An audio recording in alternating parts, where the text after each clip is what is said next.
Hello students, कैसे हैं आप सब। आशा करती हूँ आप अच्छे होंगे और अच्छे से अपनी पढ़ाई कर रहे होंगे। मैं मोनिका रावत आपका स्वागत करती हूँ आईसीटी वर्चुअल क्लासरूम देहरादून में।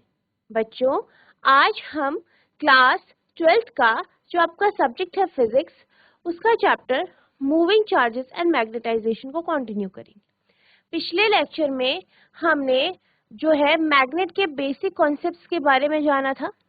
हमने ये बात करी थी कि हमारे जो पृथ्वी है, अर्थ है, वो एक मैग्नेट की तरह बिहेव करती है। इसके साथ साथ हमने ये देखा था कि जो बार मैग्नेट होता है उसके चारों तरफ जो मैग्नेटिक फील्ड यानी चुंबकीय क्षेत्र जो उत्पन्न होता है और जो चुंबकीय क्षेत्र रेखाएं उसके चारों तरफ होती हैं, उसकी प्रॉपर्टीज क्या क्या होती है। इसके साथ साथ हमने मैग्नेटिक फील्ड के कॉन्सेप्ट को जाना था। आज हम इसके जो आगे के टॉपिक्स हैं उन्हें डिस्कस करेंगे। तो बच्चों, अब हम चलते हैं अपने स्मार्ट बोर्ड की ओर। तो बच्चों, हमने कुछ बेसिक कॉन्सेप्ट्स पढ़ लिए थे मैग्नेट के। जो जड़ चुंबक यानी बार मैग्नेट क्या होता है ये देख लिया था। चुंबकीय बल मैग्नेटिक फील्ड के बारे में हमने, जो आपका मैग्नेटिक फोर्स होता है इसके बारे में जाना था। अब हम बात करेंगे मैग्नेटिक फील्ड यानी चुंबकीय क्षेत्र के बारे में। चुंबकीय क्षेत्र के बारे में हम बात करेंगे। तो चुंबकीय क्षेत्र की बात की जाए तो हम कुछ इस तरीके से इसे समझ सकते हैं, जैसे कि आपने जो है क्लास 10th में कक्षा 10 में पढ़ा है। क्या पढ़ा है कि मान लीजिए आपके पास एक स्ट्रेट कंडक्टर है, एक सीधा चालक है या कोई तार है। उसमें से हम क्या करते हैं, धारा को प्रवाहित कराते हैं। करंट उससे क्या हो रहा है, प्रवाहित हो रहा है। तो हमने क्या समझा था कि ऐसा जो आपका कंडक्टर होता है, जैसे आपका पास एक स्ट्रेट कंडक्टर है, सीधा चालक है और उस पे क्या हो रहा है, धारा प्रवाहित होती है। तो हमने क्या जाना था कि इसके चारों तरफ अगर हम क्या करें, इसके चारों तरफ अगर हम कोई जो है मैग्नेटिक जो आपका कंपास होता है, चुंबकीय कंपास होता है, उसको लेके आते हैं तो क्या क्या देखते हैं, हम ये देखते हैं कि जो चुंबकीय कंपास है उसकी सुई डिफ्लेक्ट होती है। ठीक है, तो मैग्नेटिक कंपास की जो सुई होती है वो डिफ्लेक्ट कब होती है, जब आपका मैग्नेटिक कंपास मैग्नेटिक फील्ड में आता है, चुंबकीय क्षेत्र में आता है। और यहाँ पर ये जो हमने ऑब्जर्वेशन किया, ये कब किया, जब हम मैग्नेटिक कंपास को, चुंबकीय कंपास को इस तार के पास लेके आए जिससे करंट प्रवाहित हो रही है। तो यानी यहाँ पे हम एक चीज समझ सकते हैं कि हमारा जो मैग्नेटिक कंपास है, चुंबकीय कंपास है, उसकी सुई डिफ्लेक्ट हुई। यानी ऑब्वियस सी बात है कि यहाँ पे जो है कुछ मैग्नेटिक फील्ड हो या चुंबकीय क्षेत्र हो। तो चुंबकीय क्षेत्र को हम कुछ इस तरीके से समझ सकते हैं कि वह क्षेत्र या मैग्नेट या कोई भी आपके पास चालक है उस जिससे करंट प्रवाहित हो रही है, उसके चारों तरफ का वह क्षेत्र जहां पर आप किसी मैग्नेटिक कंपास को लेके आते हैं और उसकी सुई क्या करती है, डिफ्लेक्ट करती है। तो हम ये कह सकते हैं कि वह क्षेत्र क्या है, मैग्नेटिक फील्ड यानी चुंबकीय क्षेत्र। इसी तरीके से अगर हम क्षण चुंबक के केस की बात करें, मान लीजिए ये आपका क्षण चुंबक है। अब आप क्या करते हैं, एक जो है मैग्नेटिक कंपास, चुंबकीय कंपास लेके आते हैं। तो पहले उसकी जो सुई थी, जब हमने उसे जो है चुंबक से बेहद दूर रखा था, तो वो कुछ इस तरीके से थी, मान लीजिए। अब क्या हुआ, जैसे ही हम यहाँ पे लेके आए तो डिफ्लेक्ट हो गई। तो यहाँ पे क्या हुआ, यहाँ पर भी चुंबक के पास लाने पर या चुंबक के आसपास के क्षेत्र पर जब हम क्या कर रहे हैं, मैग्नेटिक कंपास यानी चुंबकीय कंपास को ला रहे हैं, तो हम ये देख पा रहे हैं कि जो आपका कंपास है उसकी सुई अपनी जगह से डिफ्लेक्ट हो गई। तो यहाँ पर भी हम इस क्षेत्र को मैग्नेटिक फील्ड कह सकते हैं। ये जो क्षेत्र है ये आपका मैग्नेटिक फील्ड कहलाता है। तो यहाँ पे अगर हम देखो, हमने दो चीज ऑब्जर्व की। अब यहाँ पे अगर हम मैग्नेटिक कंपास की बात करें, चुंबकीय कंपास की बात करें, तो आप क्या जानते हैं कि जो चुंबकीय कंपास होता है उसकी सुई, जो ये आपकी छोटी सी सुई होती है, ये किसकी बनी होती है? मैग्नेटिक मटेरियल की, या आप कह सकते हैं एक छोटा सा मैग्नेट होता है। और क्या हो रहा है, हम इस छोटे से मैग्नेट को एक बड़े मैग्नेट के फील्ड पे ला रहे हैं। तो हम क्या कर रहे हैं, हम यहाँ पे एक जो आपका मैग्नेटिक कंपास है, जिसमें आपका एक छोटा सा चुंबक या मैग्नेट है, उसको हम क्या कर रहे हैं, जो आपका मैग्नेट है, चुंबक है, उसके चारों तरफ लेके आ रहे हैं। और यहाँ पे क्या हो रहा है, इन दोनों मैग्नेट या इन दोनों मैग्नेटिक फील्ड, या आप कह सकते हैं ये जो आपका मैग्नेट है ये भी क्या है, आपका चुंबक है, ठीक है। तो हम क्या कह सकते हैं कि ये भी आपका क्या है, एक मैग्नेट है, ठीक है, ये भी क्या मैग्नेट है, ये भी मैग्नेट है। ऑब्वियस सी बात है, इसके चारों तरफ भी एक मैग्नेटिक फील्ड या चुंबकीय क्षेत्र उत्पन्न हो रहा होगा, इस बड़े मैग्नेट के चारों तरफ भी एक चुंबकीय क्षेत्र उत्पन्न होगा। और ये दोनों क्या कर रहे हैं, एक दूसरे पे फोर्स लगा रहे हैं, बल लगा रहे हैं, ठीक है, फोर्स लगा रहे हैं, बल लगा रहे हैं, जिसके कारण हमें जो चुंबकीय कंपास है उसकी सुई में डिफ्लेक्शन दिखाई। तो यहाँ से हम चुंबकीय क्षेत्र के बारे में एक बात समझ सकते हैं कि चुंबकीय क्षेत्र मैग्नेट या चुंबक के चारों तरफ का वह क्षेत्र होता है जहां पर अगर हम कोई दूसरा चुंबक लेके आए तो वो एक बल का अनुभव करता है। यह बल अट्रैक्टिव भी हो सकता है, आकर्षक बल भी हो सकता है और प्रतिकर्षक बल भी हो सकता है, ठीक है। तो आपको ध्यान रखना है कि जो मैग्नेटिक फील्ड होता है, चुंबकीय क्षेत्र होती है, ये जो है वह क्षेत्र है जहां पर दूसरा अगर हम चुंबक लेके आए तो दोनों चुंबक के बीच में क्या होता है, इंटरेक्शन होता है, अन्योन क्रिया होती है, जिस कारण दोनों के बीच में बल लगता है, ठीक है। तो वह क्षेत्र जहां पर किसी एक चुंबक का वह क्षेत्र जहां पर दूसरे चुंबक को लाकर हम फोर्स ऑफ अट्रैक्शन यानी आकर्षक या विकर्षक बल का अनुभव कर सकते हैं, वही आपका मैग्नेटिक फील्ड यानी चुंबकीय क्षेत्र कहलाता है। अब अगर हम मैग्नेटिक फील्ड की बात करें, चुंबकीय क्षेत्र की बात करें, इसको आप कैपिटल बी से रिप्रेजेंट करते हैं, ठीक है, आपको ध्यान रखना है, इसे हम कैपिटल बी से रिप्रेजेंट करते हैं।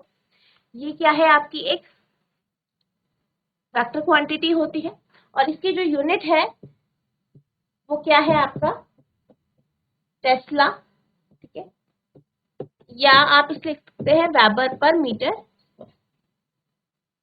ठीक है। इसी तरीके से इसके विमेय सूत्र की बात की जाए तो इसका जो विमेय सूत्र है यानी डायमेंशनल फॉर्मूला जो है वो है आपका n A inverse m inverse. ये इसका क्या है, डायमेंशन फॉर्मूला, ठीक है।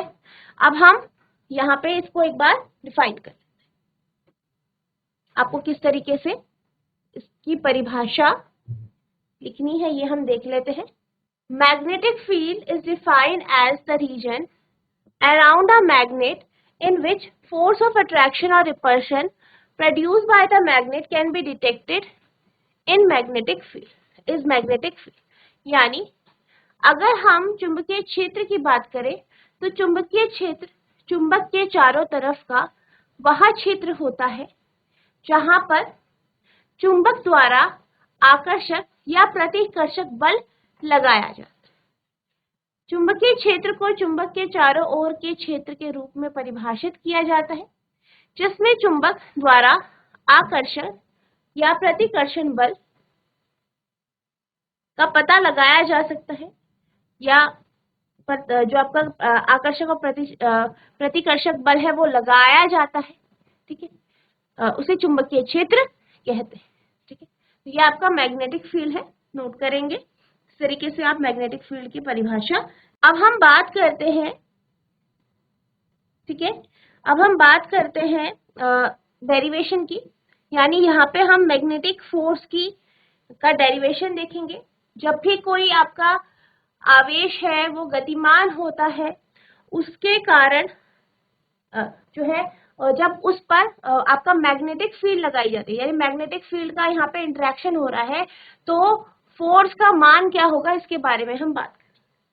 तो हम मान लेते हैं कि हमारे पास एक आवेश है वो क्या कर रहा है, वो गति कर रहा है। मान लीजिए वो इस ओर गति कर रहा है, ये आपका एक्स एक्सिस है, एक्स अक्ष, ये है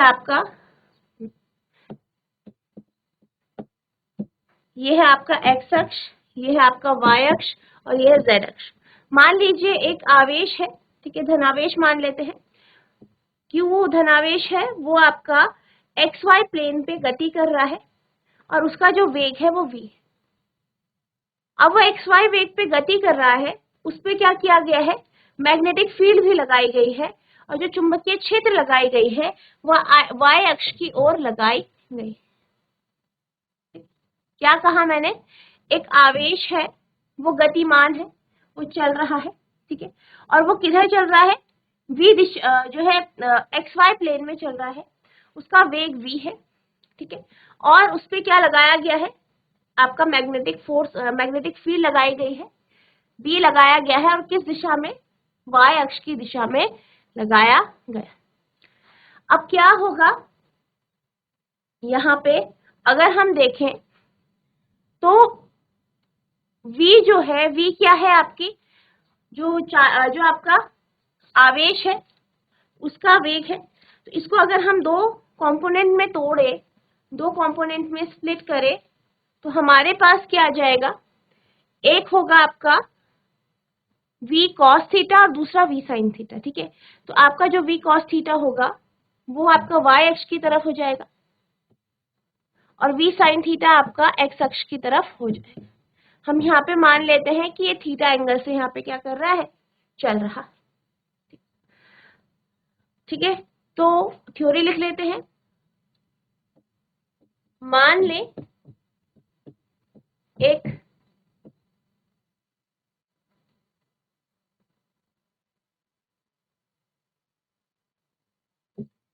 क्या है आपके पास, धनावेश है, एक आवेश है Q,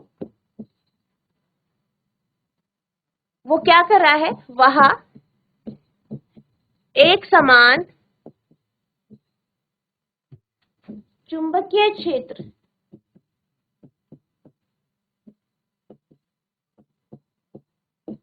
B में गति कर रहा है, और किससे गति कर रहा है, में v वेग से गति करता है, ठीक है। अब ये यहाँ पे क्या कर रहा है, गति कर रहा है, तो यहाँ पे क्या होगा, यहाँ पे ये जो गति कर रहा है, यानी जो आपका चार्ज है वो गति कर रहा है, तो उसके कारण भी क्या होगा, आपका मैग्नेटिक फील्ड उत्पन्न हो जाएगा, ठीक है। तो आप लिखेंगे आवेश की गति के कारण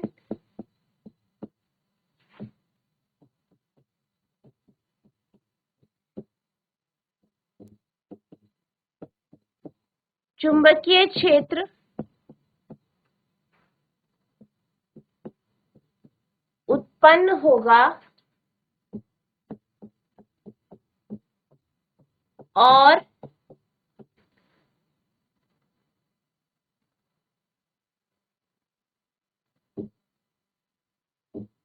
क्या होगा, इस Q आवेश पर लगाए गए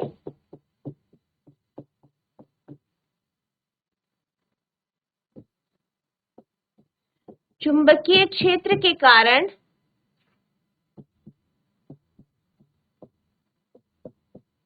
क्या होगा, एक बल लगेगा,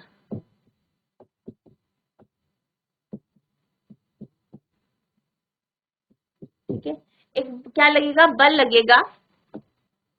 अब इस बल के कारणों के बारे में बात कर लेते हैं। आप लिखेंगे इस बल के निम्न कारण है। अब हम मान लेते हैं कि जो फोर्स लग रहा है, जो बल लग रहा है, वो जेड एक्सिस की तरफ लग रहा है, ठीक है, ठीक है। फोर्स किधर लग रहा है, आपका जेड एक्सिस की तरफ लग रहा है। अब जो ये फोर्स होगा, ये जो बल होगा, वो किसके ऊपर निर्भर करेगा, सबसे पहले जो आपका बल होगा, जो फोर्स जो है यहाँ पे लग रहा है आपके चार्ज पर, Q चार्ज पर, आवेश पर, सबसे पहले वो आवेश के मान के ऊपर डिपेंड करेगा, आवेश का मान कितना है। और आप ये जानते हैं कि जब आवेश गतिमान होगा उसी समय क्या होगा, आपका मैग्नेटिक फील्ड उत्पन्न होगी, जिसका इंटरेक्शन किससे होगा, लगाई गई मैग्नेटिक फील्ड के साथ। तो यहाँ पर वो जो आपका B की वैल्यू आएगी, जो कि Q के मोशन या जो आपके पास Q है उसकी गति के कारण होगी, वो किसके ऊपर डिपेंड करेगी, आपके Q जो आवेश है उसके चार्ज के ऊपर। दूसरा जो फोर्स होगा वो और किसके ऊपर निर्भर करेगा, वेग के ऊपर निर्भर करेगा। अब वेग के ऊपर तो ये निर्भर करेगा, लेकिन अगर हम वेग को दो भाग में तोड़े, ठीक है, एक आपका v sin थीटा और cos थीटा की बात करें तो v cos थीटा आपका मैग्नेटिक फील्ड की दिशा में है। तो ये जो वेग होगा ये इसका जो है फोर्स पे उतना इफेक्ट नहीं पड़ेगा। किसका पड़ेगा, मैक्सिमम फोर्स किसके कारण हो जाएगा, आपका v sin थीटा के। ठीक है, तो यहाँ पे हम ये कह सकते हैं कि जो फोर्स है, जो बल है, वो किसके ऊपर निर्भर करेगा, v sin थीटा के ऊपर निर्भर करेगा। तीसरा, और बल किसके ऊपर निर्भर करेगा, लगाए गए आपके चुंबकीय बल के ऊपर। ठीक है, जो आपका चुंबकीय बल या चुंबकीय क्षेत्र जो लगाया गया है, जो हमने एक समान चुंबकीय क्षेत्र लगाया है, उसके ऊपर आपका जो बल है वो निर्भर करेगा। ये आपका समीकरण 1 हो गया, 2 हो गया, 3 हो गया। तीनों को हम कंबाइन करेंगे, ठीक है, तो हमें क्या मिलेगा, समीकरण 1, 2 और 3 से हमें प्राप्त होता है, क्या प्राप्त होता है, F जो होगा वो डायरेक्टली प्रोपोर्शनल हो जाएगा Q V B sine theta के, और थीटा क्या है, एंगल है B और Q V के बीच में। ठीक है, B और Q के मोशन के बीच में, यानी B और V के बीच में। ठीक है, अब हम इस प्रोपोर्शनैलिटी के साइन को हटाएंगे तो हमारे पास आ जाएगा F equals to Q V B के Q V B sine theta. ठीक है, के Q V B sine theta, जहाँ पे K क्या है, कांस्टेंट ऑफ प्रोपोर्शनैलिटी है। अब यहाँ पे हमारा जो K होगा उसकी वैल्यू 1 होगी, यानी 1 होगी। तो हमारे पास जो फॉर्मूला आएगा वो आएगा F equals to Q V B sine theta. Factor form में अगर बात की जाए तो आप इसे इस तरीके से लिख सकते हैं, F equals to Q V cross B। ठीक है, तो आप इसे इस तरीके से लिख सकते हैं। तो ये आपका क्या आ गया, फोर्स का फॉर्मूला आ गया है। तो आपका जो फोर्स है, जो बल यहाँ पे लगेगा, ठीक है, जो चुंबकीय बल लगेगा वो आपका कुछ इस तरीके से हो। तो इस तरीके से आपको इस डेरिवेशन को करना है, बहुत इंपॉर्टेंट डेरिवेशन है, नोट करें। अब यहाँ पे हमारे पास जो फॉर्मूला आया उससे हमें क्या क्या जो है हमें पता चलता है, हमारा निष्कर्ष क्या क्या निकलता है। सबसे पहली बात, आपका फॉर्मूला आया F equals to Q V cross B। सबसे पहली बात हम यहाँ पे ये कह सकते हैं कि जो आपका फोर्स है वो किसके ऊपर निर्भर कर रहा है, पहली बात Q के ऊपर, यानी चार्ज के ऊपर। दूसरा, चार्ज की या आवेश के वेग के ऊपर। तीसरा, लगाए गए चुंबकीय क्षेत्र के। ठीक है, तो हम कह सकते हैं इट डिपेंड्स ऑन QVB, यानी charge of the particle, the velocity and the magnetic field. ठीक है, तो यहाँ पे QVB के ऊपर ये निर्भर कर। यहाँ पे हमने Q की बात की, हमने कौन सा चार्ज लिया, हमने यहाँ पे बात करी धनावेश की। ठीक है, इस डेरिवेशन में हमने धनावेश की बात करी, तो यहाँ पे हमने धनावेश की बात करी। अगर हम यहाँ पे ऋणावेश की बात करते हैं, यानी नेगेटिव चार्ज की बात करते हैं, तो क्या होगा, जैसे हमने बात करी कि Q के ऊपर ये निर्भर करता है, तो यहाँ पे जो आपका अगर ऋणावेश हम लेते हैं तो उसकी दिशा ऑपोजिट हो जाती है। यानी विपरीत हो जाएगी धनावेश। यानी यहाँ पे हमारा क्या हो रहा है, बल जो है ऊपर की ओर लग रहा है। ठीक है, अगर आप यहाँ पे फ्लेमिंग का जो आपका नियम है उसको लगाएं तो वहां पे आप देख सकते हैं कि आपका जो फोर्स है वो ऊपर की तरफ लगे। अब मान लीजिए हम क्या करते हैं, नेगेटिव ले लेते हैं या नेगेटिव चार्ज लेते हैं या ऋणावेश लेते हैं, तो उस केस में क्या होगा, बल की दिशा विपरीत हो जाएगी, यानी नीचे की ओर हो जाएगी। Force on a negative charge is opposite to that of one on a positive charge. यानी ऋणावेश पे लगने वाला बल धनावेश के लगने वाले बल के विपरीत होता है। ठीक है, तो पहला हमारा पॉइंट ये नोट। ठीक है, अब हम चलते हैं अगले पॉइंट की ओर। तो यहाँ पे हम बात करेंगे, हमने यहाँ पे क्या कहा, आपका जो फोर्स का फॉर्मूला निकला वो क्या निकला, Q V cross B, Q V cross B। यहाँ पे अगर हम फोर्स की दिशा की बात करें तो आप यहाँ पे राइट हैंड रूल का यूज करके, ठीक है, या जो आपका स्क्रू रूल है उसका यूज करके यहाँ पे हम फोर्स का दिशा निकाल सकते हैं। तो बेसिकली आप क्या करेंगे, आप अपना जो है राइट हैंड यानी दाहिना हाथ लेंगे। ठीक है, और सबसे पहले हमारे पास यहाँ पे क्या है, V क्रॉस B है, तो V से B की ओर आप क्या करोगे, अपनी उंगलियों को मोड़ोगे। ठीक है, V से B दिशा की ओर, जैसे कि आप यहाँ पे देख सकते हैं। ठीक है, उंगलियां मोड़ी गई V से B की दिशा की ओर, और अंगूठे को आपको सीधे स्ट्रेच करना है, यानी सीधा रखना है। तो आप देख सकते हैं जब आप V से B की ओर अपनी उंगलियों को मोड़ते हैं तो आपका जो अंगूठा है वो ऊपर की ओर स्ट्रेच होता है, ऊपर की ओर होता है, यानी बल की दिशा किधर होगी, इन दोनों के प्रोडक्ट के परपेंडिकुलर। ठीक है, और आपको पता है, आपने पढ़ा है क्रॉस प्रोडक्ट में कि जब हम दो आपके पास जो वेक्टर क्वांटिटीज है उनका क्रॉस प्रोडक्ट करते हैं, ठीक है, तो क्या होता है, जो आपके पास रिजल्ट मिलता है वो परपेंडिकुलर होता है, लंबवत होता है दोनों।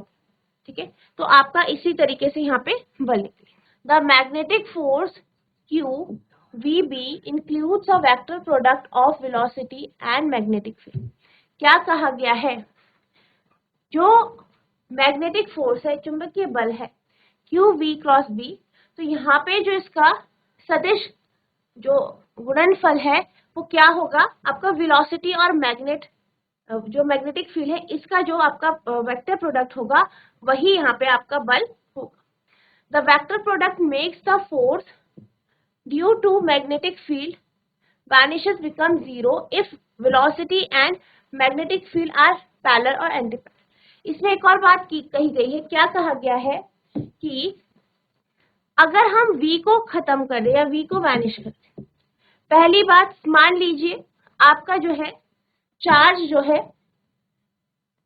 चार्ज का वेग 0 है, वेग 0 मतलब वो स्थिर है, रुका है, तो ऑब्वियसली बात है कोई भी मैग्नेटिक फील्ड प्रोड्यूस नहीं होगी, किसी भी प्रकार का बल नहीं लगेगा। और किस केस में ऐसा हो सकता है कि आपका V 0 हो जाए या खत्म हो जाए, जब आपका V और जो B है यानी वेग और चुंबकीय क्षेत्र है ये आपस में पैरेलल यानी समानांतर हो या एंटी पैरेलल हो। ठीक है, ये आपस में क्या हो, जैसे कि आपका B है, V भी इसी दिशा में, या B इस दिशा में है, V इस दिशा में। ठीक है, दोनों के बीच में कोण क्या बन रहा है, यहाँ पे 180 डिग्री का, यहाँ पे 0 डिग्री का, और साइन 0 आपका 0 होता है और साइन 180 डिग्री भी आपका 0 होता है। तो इस केस में क्या हो जाएगा, आपका बल 0 हो जाएगा। तो वेग 0 कब मानेंगे, एक तो आपका जब चार्ज स्थिर होगा उस समय तो फोर्स लगेगा ही नहीं, दूसरा कब, अगर मान लीजिए जो आपका चुंबकीय क्षेत्र है और, ठीक है, आपका जो चुंबकीय क्षेत्र है और जो आवेश की दिशा है दोनों सेम है, दोनों पैरेलल है या दोनों विपरीत है, एंटी पैरेलल है, तो यहाँ पे आपका जो फोर्स होगा वो 0 हो जाएगा या खत्म हो जाएगा। The force act in sideway direction perpendicular to both the velocity and the magnetic field. Its direction is given by screw rule और right hand rule for vector product. क्या कहा गया है? अब यहाँ पे जो आपका बल की दिशा होती है वो हम स्क्रू रूल से यहाँ पे देते, ठीक है। तो यहाँ पे जैसे कि मैंने कहा कि फॉर्मूला क्या है, F equals to QVB sine theta. यहाँ पे पहले केस में क्या बोला मैंने, थीटा 0, तो ये साइन 0, तो F क्या हो जाएगा आपका 0। कब? जब साइन क्या है आपका 0 डिग्री है। दूसरा, जब 180 डिग्री है उस समय भी आपका यहाँ पे फोर्स 0 हो जाएगा। इस बात का आपको ध्यान रखना है। और फोर्स की दिशा हमेशा किधर होगी? दोनों के प्रोडक्ट के परपेंडिकुलर। चुंबकीय बल QV क्रॉस B वेग तथा चुंबकीय क्षेत्र एक सदिश गुणनफल होते हैं। सदिश गुणनफल चुंबकीय क्षेत्र के कारण बल को समाप्त शून्य कर देता है। यह तब होता है जब बल, वेग, चुंबकीय क्षेत्र तीनों लंबवत हो है किसी दिशा में, या जब वेग और चुंबकीय क्षेत्र की दिशा एक दूसरे के समानांतर या प्रति समांतर होती है। इसकी दिशा सदिश गुणनफल क्रॉस गुणनफल के लिए चित्र में दर्शाए अनुसार पेश नियम अथवा दक्षिण हस्त नियम द्वारा प्राप्त होती है। नोट करें, ठीक है।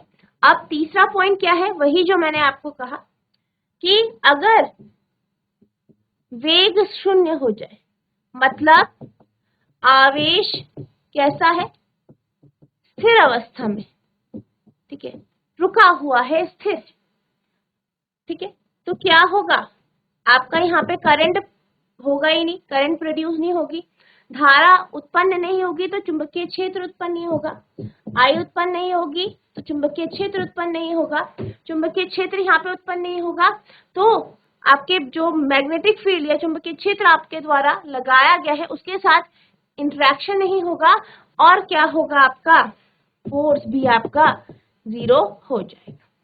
यानी हम क्या कहेंगे, हम ये कहेंगे कि मैग्नेटिक फोर्स को फील करने के लिए, चुंबकीय बल को महसूस करने के लिए, ठीक है, आपको क्या चाहिए, फोर्स के लिए आपको क्या चाहिए, आपका जो आवेश है, ठीक है, आवेश जो है वो गतिमान होना चाहिए। कैसा होना चाहिए? गतिमान होना चाहिए, तभी जाके आप चुंबकीय क्षेत्र को या चुंबकीय बल को महसूस कर सकते, ठीक है, यानी फोर्स को महसूस कर सकते हैं, ठीक है। तो इस बात का आपको ध्यान रखना है। The magnetic force is 0 if charge is not moving, यानी V इक्वल्स टू 0, यानी जो चुंबकीय बल होता है वो शून्य होता है जब आवेश रुका हुआ होता है, यानी गतिमान नहीं। Only a moving charge feels the magnetic force. सिर्फ और सिर्फ गतिमान आवेश ही बल का अनुभव करता है। यदि आवेश गतिमान नहीं है, V 0 है, तो चुंबकीय बल शून्य होता है, केवल गतिमान आवेश ही बल का अनुभव करता है, ठीक है। तो ये आपका थर्ड पॉइंट हो गया, नोट करें। तो बच्चों, आज हमने चुंबकीय बल के कॉन्सेप्ट को जाना, चुंबकीय बल क्या होता है ये हमने देखा। इसके साथ साथ हमने ये देखा कि चुंबकीय बल का फॉर्मूला क्या होता है, और हमने इस फॉर्मूले के बेस में कुछ कंक्लूजन निकाले, कुछ चीजें हमने समझी। आई होप आपको ये सारी चीजें अच्छे से समझ में आ गई होगी, सारे टॉपिक अच्छे से समझ में आ गए होंगे। आपको इसे रिवाइज करना है, डेरिवेशन को लिख लिख के प्रैक्टिस करनी है, और अगर आपको कोई भी डाउट होगा तो नेक्स्ट लेक्चर में आप पूछ सकते हैं। नेक्स्ट लेक्चर में हम आगे के जो आपके टॉपिक्स हैं उन्हें पढ़ेंगे, जैसे आपका बायट-सैवर्ट लॉ हो गया, ठीक है। तो बच्चों, आज के लिए बस इतना ही, मिलते हैं अब नेक्स्ट सेशन में। तब तक के लिए thank you and have a nice.